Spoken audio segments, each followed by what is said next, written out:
অসম্ভব রকমের মজাদার একটা ভর্তা রেসিপি শেয়ার করব। দেখতেই পাচ্ছেন এখানে বড় একটা নারকেলি কচু নিয়ে এসেছে আব্বু বাজার থেকে। আর এটার গোড়াটাকে কিন্তু আম্মু কেটে একদম মাজনি দিয়ে সুন্দর মতো পরিষ্কার করে নিচ্ছে, যাতে এটার বালুগুলো যা আছে ময়লা সব একদম ক্লিন হয়ে যায়।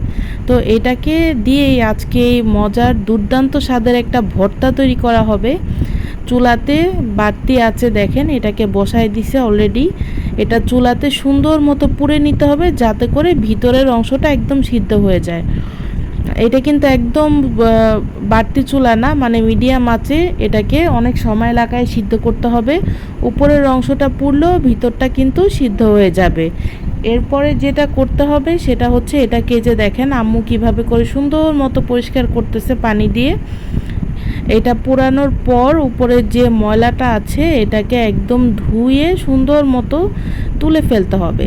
আর এই একটা ভর্তা যদি তৈরি করেন, এটার স্বাদ আজীবন মনে থাকবে, এত মজা। তো আশা করি সবাই এই রেসিপিটা ট্রাই করবেন আর ফলো করতে থাকেন আমি কিভাবে করে করছি। তো একটা কড়াইতে অল্প পরিমাণে তেল দিয়ে 4টা শুকনা মরিচ, 4টা হচ্ছে কাঁচা মরিচ দিয়ে দিলাম।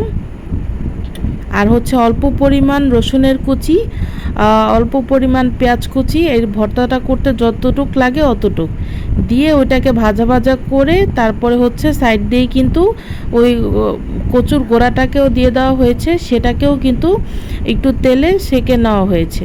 এরপর সবগুলো উপকরণ বাটিতে নিয়ে নেওয়া হলো। আর এখানে কিন্তু সরিষা, এখানে পরিমাণ মতো সরিষাও ধুয়ে পরিষ্কার করে সবগুলো উপকরণকে নিয়ে এখন এটা পাটায় বাটার জন্য প্রস্তুত করা হচ্ছে। প্রথমে হচ্ছে সরিষা, লবণ আর হচ্ছে কাঁচামরিচ আর শুকনা মরিচ, যেগুলোকে চুলায় তেলে নেওয়া হয়েছে, তেলে আর কি ভেজে নেওয়া হয়েছে, ওগুলাকে এখন সুন্দর মতো পাটায় বেটে পেস্ট করে নেওয়ার পর এখন হচ্ছে পেঁয়াজ রসুনটা যে তেলে ভেজে নেওয়া হয়েছিল সেটাকে এখন বেটে মিক্স করতে হবে স্টেপ বাই স্টেপ। তারপরে যে এখানে দেখেন যে কচুর গোড়াটা, নারকেলি কচুর এই গোড়াটাকেও কিন্তু এখন পাটাতে ছেঁচে নিবে, ছেঁচে তারপরে হচ্ছে এটাকে একদম বেটে মিক্স করে নিবে। এরপর এখানে কিন্তু কাঁচা পেঁয়াজও ব্যবহার করেছে, বড় একটা আস্ত কাঁচা পেঁয়াজ।